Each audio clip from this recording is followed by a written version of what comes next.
Hi, this is Mato. Welcome to my online chess lecture. This is a position from the game Tal and Huchman, played in 1956. It is white to move. Tal played rook to d8, setting up a tiny trap, and his opponent fell for it. Rook takes on f2, check. King takes rook, queen to f6, check. What is the best square for the king? The best square is e3. Why? Black played the obvious, queen takes on d8. What now? Perhaps queen takes pawn on f7 comes to mind. Tal wanted to simplify into a winning endgame.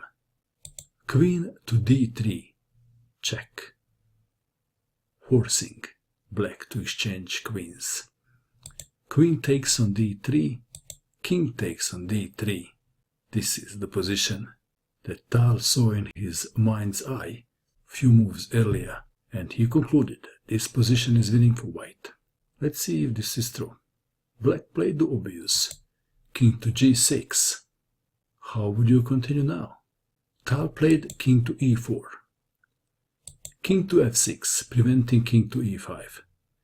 If f5 is played, check, then king to e5, and after say h5, b4, h4, g takes on h4, f4, king to e4, g takes on h4, king takes on f4, and white is winning.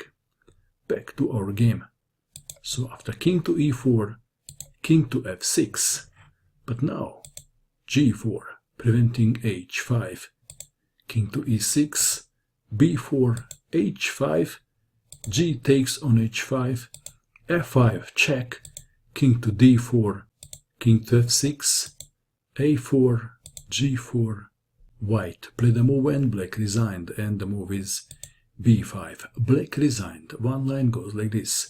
A takes on b5, A takes on b5, f4, b6, g3, h takes on g3, f takes on g3, king to e3, white king is in the square.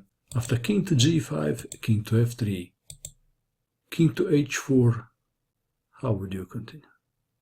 King to g2, h6, king to h3, h7, g2, white to move into checkmate in 1, pawn to h8, queen, checkmate. Some people say that Mikhail Tal was an underrated endgame artist. Do you agree?